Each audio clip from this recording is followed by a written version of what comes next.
Welcome to the Steve Stine Guitar Podcast, brought to you by guitar-Zoom.com. If you want to improve your guitar playing, keep listening. If you want to improve even faster, go to guitar-Zoom.com, where you'll find all of Steve's premium courses, masterclasses, and memberships that'll help you quickly and easily improve your playing. Now here's your host, Steve Stine.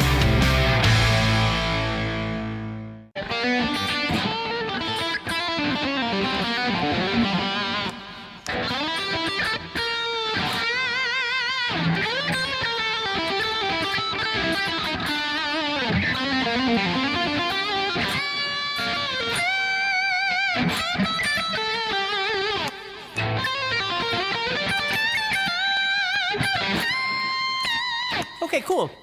Hey, everybody. What I'm going to be doing for the next few days here, today is Wednesday. So it'd be Wednesday, Friday, next week, Monday, Wednesday, Friday, is we're doing some blues workshops. So we're celebrating my Blues Licks guitar course. So I'm going to be, hey, Scott, how you doing, buddy? So we're going to be just going through some blues stuff. I'm going to start very basic today, and we're just going to keep kind of building our way up as we go here. So I'm going to take a minute here and say hi to some people. Now, remember, if you're in a Facebook group, you might have to use your name so I can see your name. Otherwise, it just says Facebook user. So I see Serge is here, Bruce is here, of course, Scott is here, Daniel, Keith, Lorraine.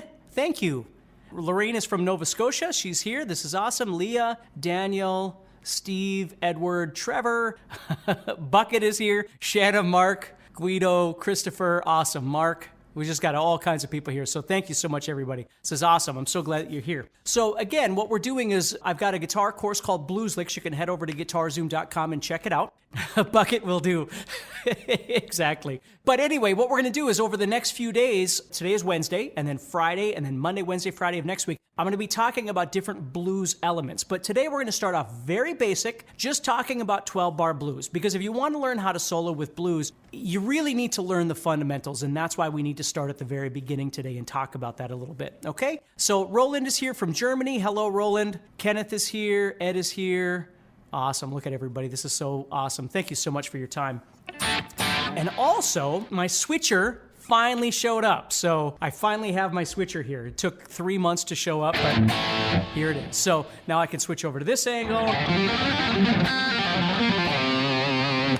And I can switch over to that angle so you can look at my feet because, you know, it's important to see my feet. But anyway, you get the idea. So I'm still getting all of that stuff set up, but it's finally here, which I'm glad about, especially this shot. That way you can look at my feet. There you go.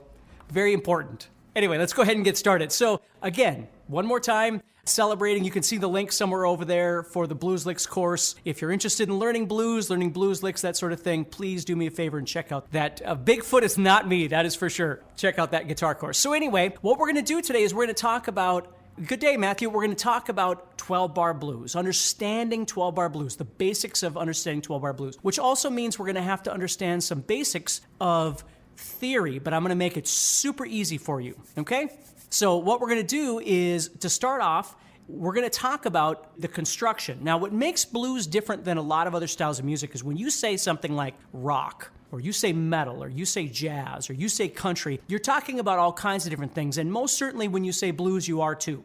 But there's a common language that we use with blues, which is what we refer to as the 12-bar blues. Now, blues doesn't have to be, 12 bars means 12 measures long. Blues doesn't have to be 12 measures long. It can do all kinds of different things. And I always tell people, like with students, I tell them, there's a difference between something being blues and being bluesy. Like AC/DC did a couple of songs that were blues, but most of their music is very bluesy, right? You see the difference? Led Zeppelin played bluesy songs, but on occasions they played blues songs. And then you have people like Muddy Waters or Buddy Guy or B.B. King or whoever that played a lot of blues songs. So what's really great about blues, especially in teaching students about soloing and things like that, is there's more parameters to it than there are when somebody just says rock or something like that. So what we want to do is understand that when we talk about blues, one of the things we want to learn is this system called a 12-bar blues or 12-measure blues. And what's great about that is once we learn it, we can predict when the chord changes are happening and know what those chord changes are and then respond to that with our playing, you see? So when we talk about blues, The first thing to understand is that when we say 12 measures, what we're doing is we're talking about this. And I'm just going to play through the 12-bar blues very quick here so you can kind of understand this. Steve says, can you explain how the 8 or 16? Absolutely, we can get into that. How 8 or 16 is different than 12-bar. So if I start off with just this 12-bar, just turn down my volume a little bit here. And I'm going to play in G. So what I'm going to do is play a 12-measure sequence going 1, 2, 3,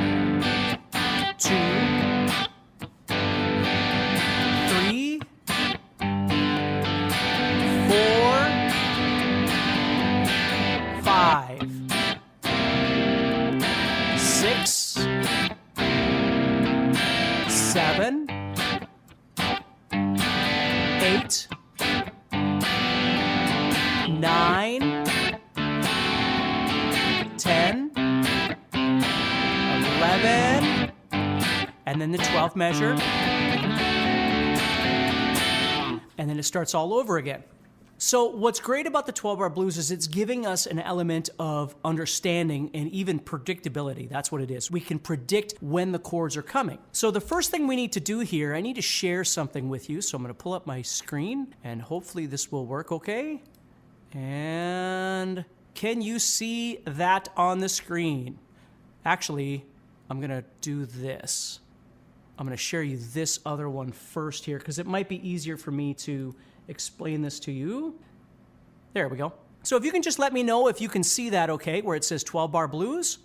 Okay, so 12-bar blues. So if we look at this, what we see are 12 measures right there, okay? And what we see are some numbers up on top. It says 1, 1, 1, 1, 4, 4, 1, 1, 5, 4, 1, 5. Okay? That's the system that we're going to be using to do this 12-bar blues. So if you think about it, when we count in music, and again, we have music theory that we're not really going to get into, but if we make this super simple, let me take this out of the way just for a second here.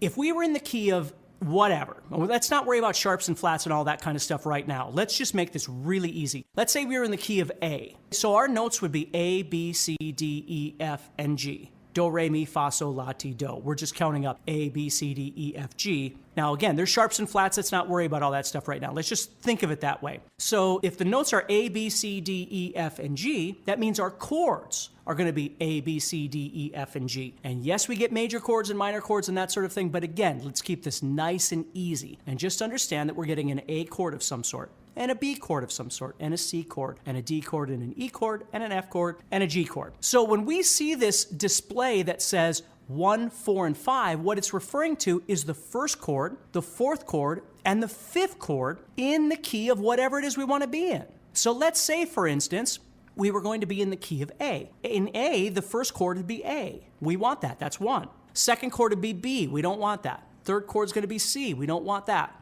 Fourth chord is going to be D, which we do want, and fifth chord is going to be E. A, B, C, D, E. And you can just count up A, B, C, D, E. A, D, and E are the 1, the 4, and the 5 chords in the key of A. Those are the chords that we need to start learning how to play fundamental blues, are the A, the D, and the E, which is the 1, 4, 5. Now you might ask, well, why is it 1, 4, 5? Why not just say A, D, and E? And here's the reason is, what if we didn't want to play in the key of A? What if we wanted to play the blues in the key of G?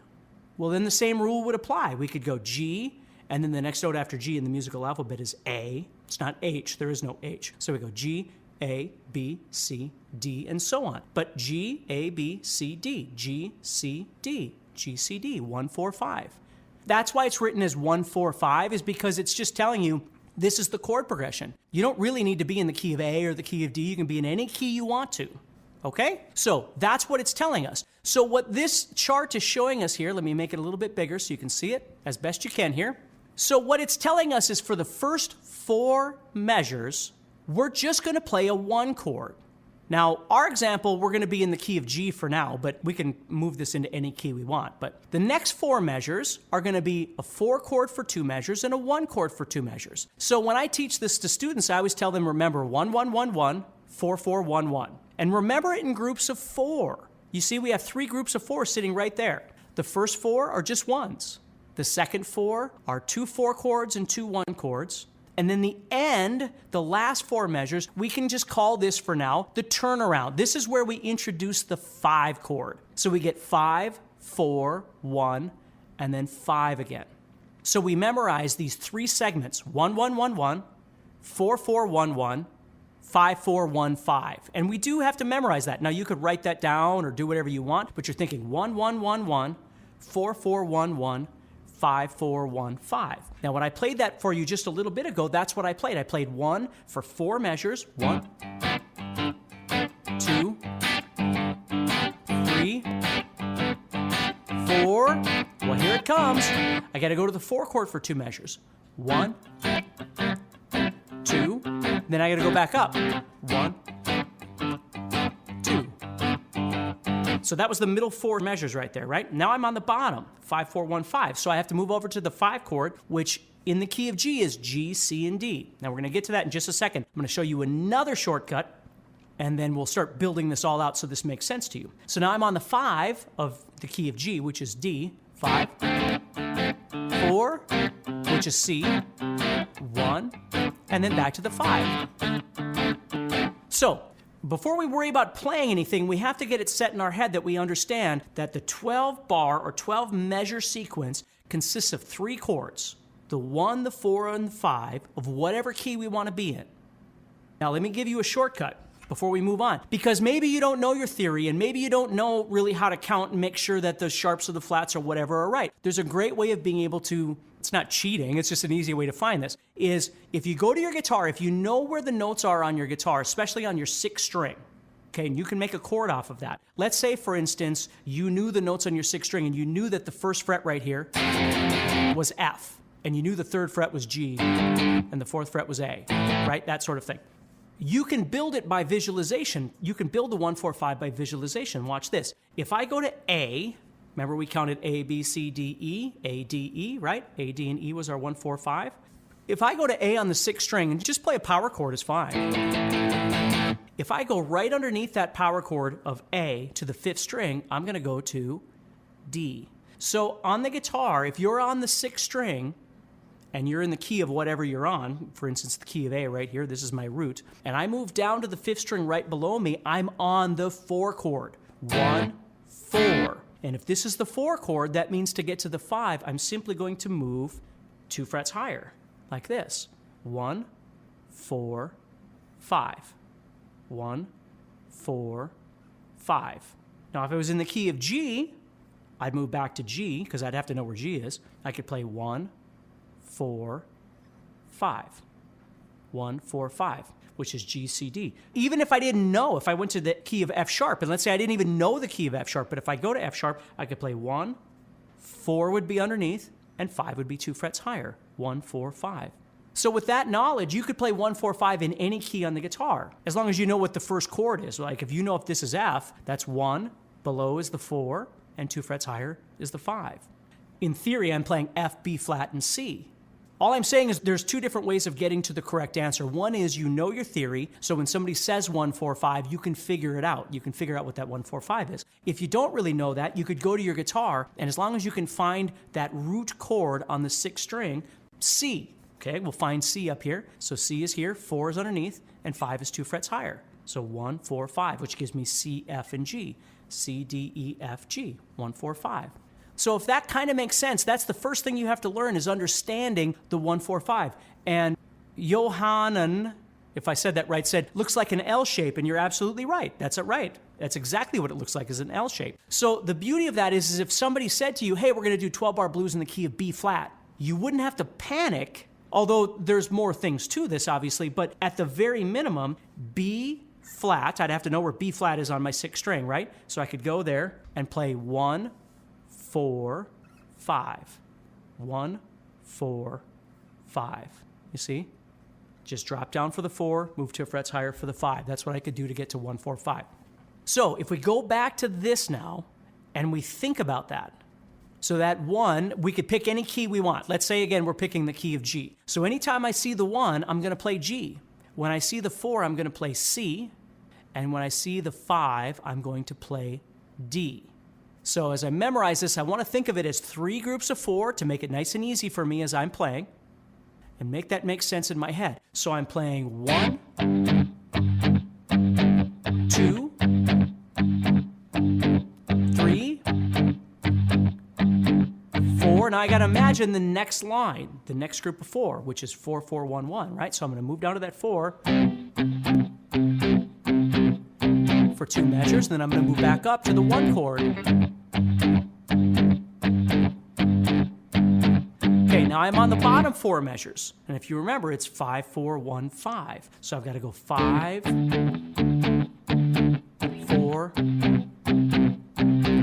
1, and then I'm going to do that 5 to tag this, and then it starts all over. Now the great thing about blues is because that structure, that 12-bar blues, happens, it tells the whole band where we are. So if I'm soloing and I'm playing,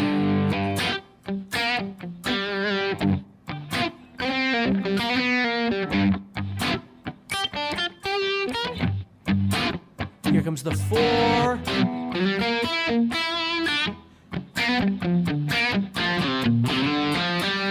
there's the 1, and I'm thinking, okay, here comes that 5, right? 4, 1,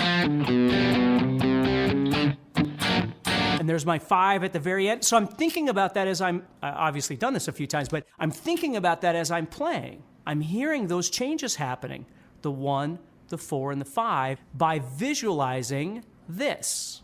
That's what I'm seeing. That's what I'm hearing in my head, okay, is that 12-bar blues. So it's very important to understand this because, like for instance, the guitar course I'm talking about, blues licks, I show you how to play a bunch of blues licks. When you play those, again, you don't just have to learn blues licks to play over blues. You can play blues licks over rock and all sorts of different things. But it's nice to have this understanding because before I learned this sort of thing that I'm explaining to you right now, soloing for me was very linear. Before I understood, like I learned how to play guitar and really understood very little when I first started playing. And I remember somebody explaining to me how, well, look, when the 4 chord comes up, if we're in the key of G, and the 4 chord comes up, it's a C chord. You could redirect your soloing to do something that's more specific to that chord instead of just playing anything all the time, or a better way of saying it is playing kind of nothing all the time because I'm just doing whatever, right? I could start thinking more about, okay, over the G, and then over the C,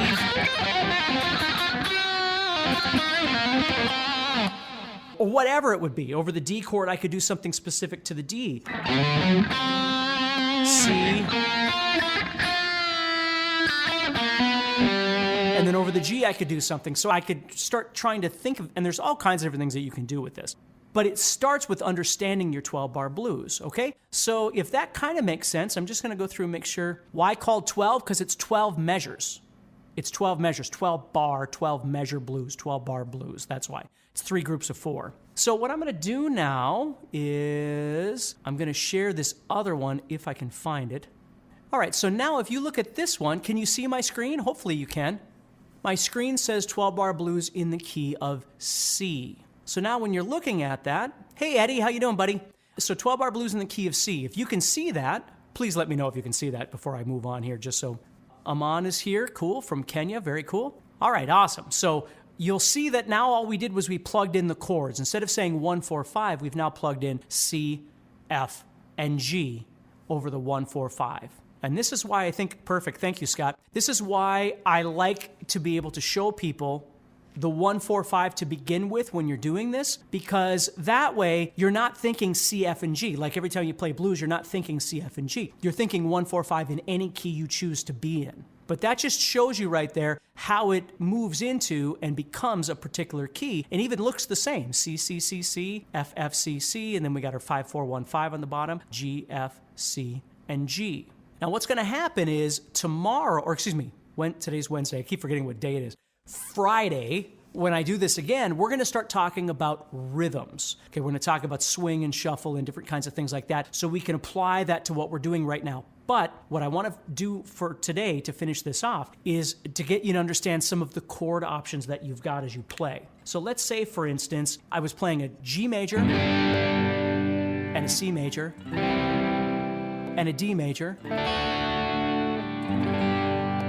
Okay? G, C, and D. Now, they don't really sound bluesy at this point. They can sound very rock and roll, but they don't sound as bluesy. So what can I do to make these chords sound a bit more bluesy when I'm playing this 12-bar blues? Well, the easiest thing to do is to convert all three of your chords, your 1, your 4, and your 5, however you're playing them, open chord, bar chord, whatever you're doing, into seventh chords, into what we call dominant seventh chords. And I'm going to show you how to do that with bar chords just because it's easier because you can move it into any key that you want. So what I'm going to do here is, let's say, for instance, I've got my G major bar chord right here. Okay? All I'm going to do to make this into a seventh chord is I'm going to take that pinky off the guitar. And now I've got myself a G7, or G dominant 7, we call it. But in doing that, it gives it that sound. And that gives it a bit more of this bluesy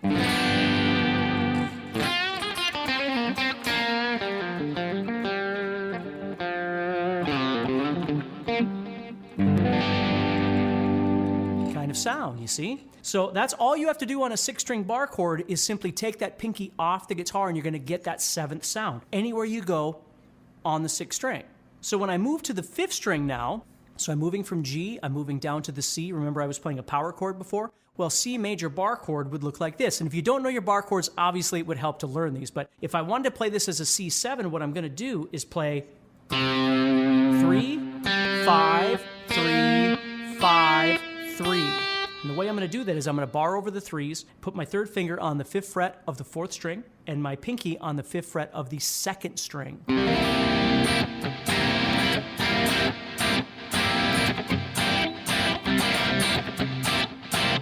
Right there. And what's great about that then is that also is movable wherever it is we want to go on the guitar. So if I want this 1-4-5 G-C-D to sound a little more bluesy, I could convert this G major into G7, C major into C7, and then D major into D7. And of course, because they're bar chords, this can be done in any key you want. So if you want to be in the key of C, you take all of this stuff, you move up to the 8th fret, convert that into a C7, a 1-7, right? A 4-7, which in this case is F7,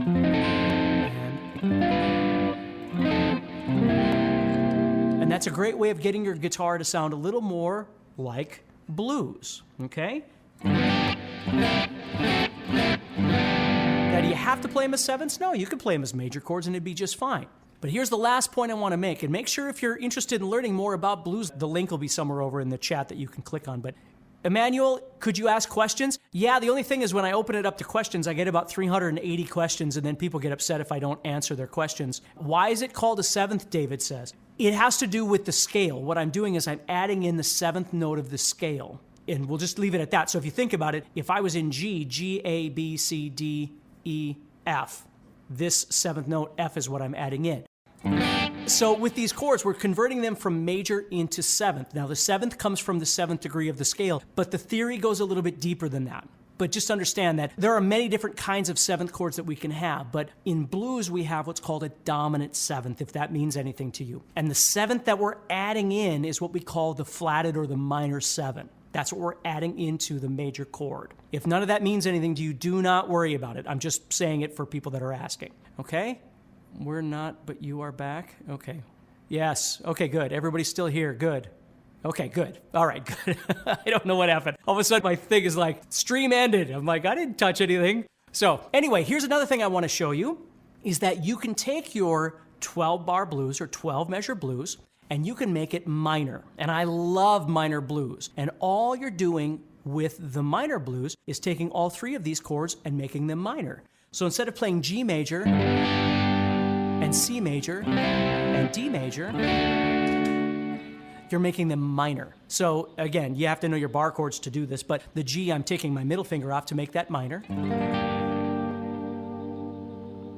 And then the C chord, I have 3, 5, 5, 6, or 4, excuse me. Counting backwards there. And then your 5 chord would also be minor. The 12-bar blues would be exactly the same. I'm just converting the 3 chords.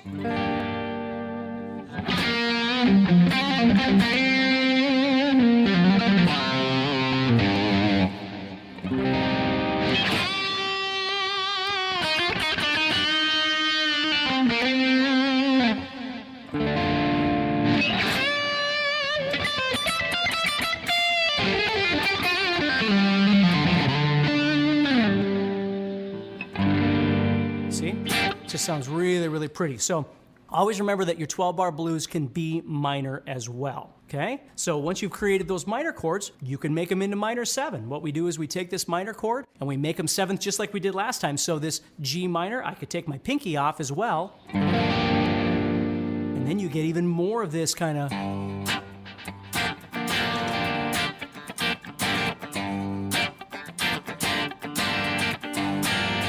I could make my 4-chord minor, but then I could also make it 7th by taking the pinky off.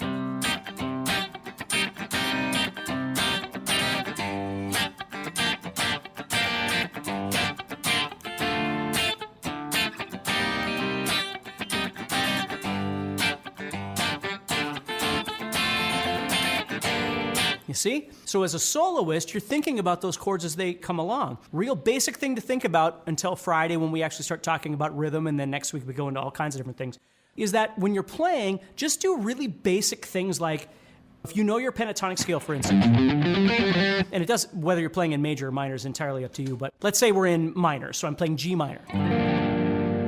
Okay? So as I'm playing over that G, I'm thinking about emphasizing the note G, for instance. Very basic, but it works, right? So I'm directing my movements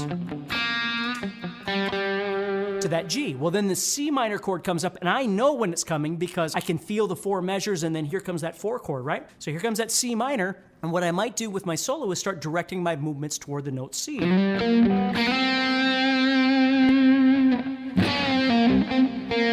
comes that G, right? The 1 chord. So I go back to my G. Okay, now here comes that 5 chord, which I know is D, so can I get to a D? Sure.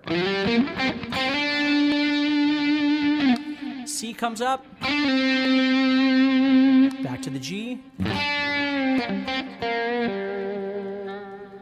So just by adding a little bit of that element, it's going to make your solo sound far more connected to the music that's happening. When you just go...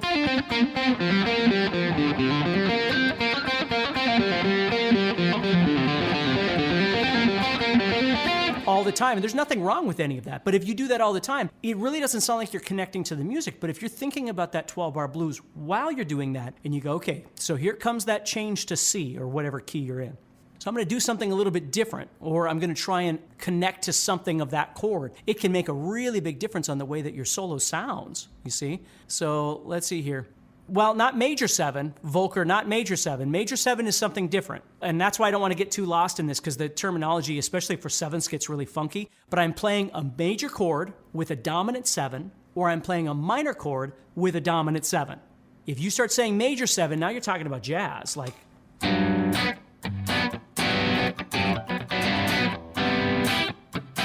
That's an entirely different kind of sound. So blues doesn't usually focus on the major 7. It focuses on what we call the dominant 7th. Now, for Volker, because he said this, I don't want to confuse anybody. I'm just throwing this out there. Blues uses a major 7th. Or excuse me, blues uses a dominant 7. Jazz tends to use a major 7th. And here's how I used to think about it when I was younger and I didn't understand theory. Okay, so if you don't understand theory, just follow me because this might help you. If I'm on the note G and I want to add the blues note, I'm going to go backward a whole step or 2 frets. So I'm going to add in the note F. Or if I'm on C and I want the blues note, I'm going to go backward 2 notes or 2 frets, however you want to think of it, a whole step. Okay? If I'm on C, I'm going to go back to B flat. That's a whole step back. If I'm on A, I'm going to go back to G. That's how you get blues. So if you think about it, when I'm playing this G major chord here, when I take that pinky off, that G is becoming F. It's a whole step or 2 frets back. That's how you get blues. If you want a jazzy sound, it only goes back a half step.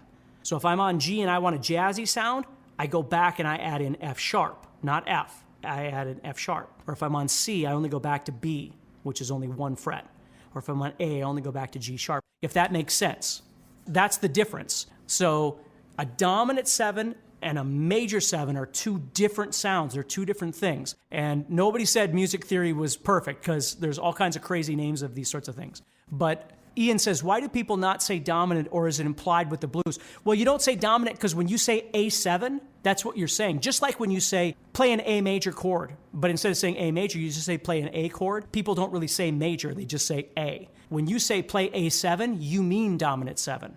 If you want major 7, then you have to say play A major 7. then that means jazz. If you just say A7, it means dominant 7, okay? So hopefully that makes sense. I know it's screwy, and I actually have a guitar course called Music Theory Masterclass or something that explains all that kind of stuff, but you just have to remember that the chord, hopefully this will help you a little bit more as well. The chord is major or minor, okay? The chord is major or minor. Then the 7th that we're putting on top is major or dominant, okay? Think of it that way. Because the terms major and minor get all screwy when you do this. Because people will go, well, don't you call it an A minor 7 then, because it's a minor 7? No, when you say A minor 7, now the A minor is referring to the chord, and the 7th is still referring to the dominant 7. And again, please, it's screw enough for me, let alone anybody else. So I'm just telling you, just keep it easy in your brain for right now and understand that your chord's going to be major or minor. And if you're playing blues, you're just adding what we call a 7th, which is a dominant 7. So you're playing A7, or you're playing A minor 7, or you're playing C7, or you're playing C minor 7, or you're playing D7 or D minor 7, whatever you want to call it. The chord is major or minor. If it's major, we're just saying A, we're just saying D, we're just saying C. If it's minor, then we got to say minor, because we got to tell people, hey, it's minor, right? But the 7th, we just say 7. When you say major 7, now you're referring to a different kind of 7th, and I'm going to leave that alone, but hopefully that helps you. Does that, let me know, please, if that kind of helps you. So Ray says it helps him. Okay, good. So it looks like we're doing okay. So somebody asked about the 8 and 16 bar blues, and basically what happens is you're just subtracting or adding from there. I've always used, there's a lot of songs that you can use, but I've always used like Get a Haircut by George Thorogood, because the students always used to get a kick out of that when I would play Get a Haircut. But Get a Haircut is an 8 bar blues, so you're going 1, 2, 3, 4, 2, 3, 4, then 1, 2, 3, 4. So in that case, that 8 bar sequence is 4 measures of 1, and then 2 4s and 2 5s.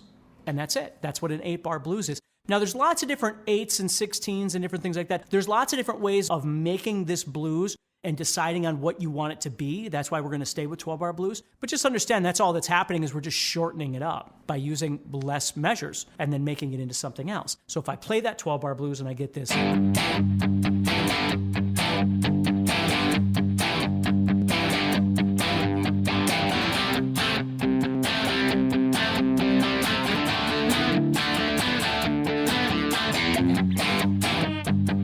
You see? And like I said, go listen to Get a Haircut and Get a Real Job by George Thorogood, and you'll hear a perfect example of an 8 bar blues. Let's see here. Phil says, would you play minor pentatonic over minor chords in major scale? Ooh. Well, that's something we're going to get into later on in one of our further discussions. But what he's saying is, here's the deal. Here's what makes blues so unique, and we're going to get into this next week, okay? But if I'm playing a major chord progression, a major 12 bar blues, 1, 4, 5, so it's G7, C7, D7. Logic says I should play G major pentatonic. And I can play G major pentatonic and it's perfectly fine. But I can play minor pentatonic over that major chord progression. And people say, well, that doesn't make any sense. I always say, that's right. I always call it the theory of rock and roll. It's what sounds good. Playing minor pentatonic over the major chord really doesn't make any sense. But when you do it, it sounds like rock and roll. It sounds like blues. Right? So even if you hear this G7 and you hear that sound, you immediately go, oh yeah, it sounds like rock and roll. So theory, logic would say if it's in major, you'd solo major, and if it's in minor, you solo minor. The theory of blues says if it's in major, you can solo either one. Heck, you can solo both at the same time, which is what we're going to talk about next week. If it's in minor, though, you really need to be on the minor side, because if you listen to those chords as I play, you know, it doesn't really want that happy sound. It wants to stay dark and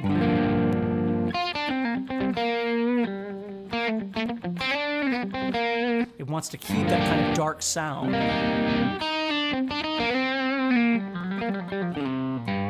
You see? But major blues is an entirely different thing. So again, Phil, hopefully you'll join me next week and we'll get into that a little bit further, okay? If that makes sense, Well, Jimmy, it's Mixolydian, and the thing about Mixolydian still has the major third, of course, where it still doesn't give us the minor third. But anyway, hopefully that helps you a little bit in understanding that. And one thing I will remind everybody is the further you go down this rabbit hole of learning your theory and all these things, theory is a great thing. Don't get me wrong. Theory is, sometimes it's absolutely necessary, but you always have to remember too that some elements of music don't just fit into a nice little box and it all makes sense. That's the beauty of music, is that sometimes things step outside that line and they still work. They still sound good. Otherwise, I mean, there's chords that bands like Alice in Chains have played that you'd go, that doesn't make any sense, but it sounds friggin' amazing. So we have to remember there are times when we want things to fit into this logical box because it's beneficial for us, and it certainly is. And then there's other times where we just have to accept the fact that things don't fit so logically, and it's okay. I went to college and studied music and did all these things and had to chart out symphonies and what every note meant and all this sort of thing. And it still doesn't mean anything to me in my real world of sometimes listening to a song and going, when Rooster was written, it wasn't written where Jerry Cantrell's sitting around going, well, if we do this, it'll be a... He's going, hey, if I take my finger off, it sounds kind of cool. If I go up here and take my finger off, it sounds kind of cool. Boom, you have a masterpiece. So just remember that there's two different ways to look at this sort of thing, and they're both very, very important. Okay? So hopefully that makes sense to you. Okay, so next time is Friday, same time. So it'll be 10 a.m. Pacific, my time, noon Central. And we're going to be talking about rhythm. So we're going to add some rhythm into this discussion, and then starting next week, we're going to talk about licks, scales, soloing, that sort of thing, and build upon this. Okay? So hopefully that makes sense to everybody. So everybody, take care. Have a great day. See you on Friday. Make sure that you check out the course. If you're interested, there'll be a link over there for guitar licks, and see what we can do with this information, and we'll keep going from there. Next time on the Steve Stine Guitar Podcast, today we're going to be talking about how to combine arpeggio ideas with simple scale ideas. And I'm just going to give you 3 different things to think about today. These are all going to be in the key of E minor, so we're going to keep it nice and easy, okay? Let's see, Steven is here. Hey, Steve. Hey, Jeff. Plate is here. Edwin is here. Awesome. I don't want to take too much time saying hello to everybody, but I'm so glad that you're taking time out of your day to hang out with me and learn a little bit of guitar. So today what we're going to do is Kristen says it's already night here. That's good or bad, depending on how you look at it. The day is over, a new day is going to begin. All right, so what we're going to do here is we're going to start off by talking about, and what I'm going to do is I'm going to show you 2 different scale ways to play the E minor scale that I use. And again, many of you probably already know all this stuff, but I just want to go through this. So let's say, for instance, I was starting off on E on the 7th fret of the 5th string. I'm going to play straight E minor. So I'm playing...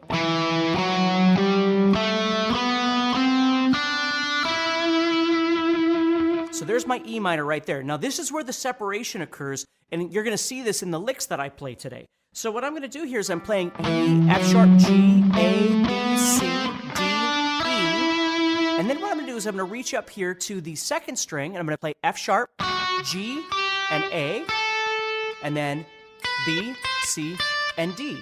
So it looks like this. For those of you that might be kind of new to this, I'm playing 7, 9, 10, 7, 9, 10, 7, 9, 7, 8, 10, and then 7, 8, 10 again. So we have... And then, of course, I'm running out of frets right there. What I could certainly do is just move up a whole step, moving into E. And there's my scale. Okay, so in thinking about playing the scale that way, let me show you something. Sometimes what I like to do is I'll play part of a scale, and then I'll move into a bit of an arpeggio idea. Now again, arpeggio for us meaning broken chord, but really what we're saying is we're just going to play some single notes on some strings. If you enjoyed today's podcast and want to learn guitar even faster, go to guitarzoom.com and click the Get Started button to get access to courses that are right for your interest and skill level. Again, go to guitarzoom.com and click the Get Started button.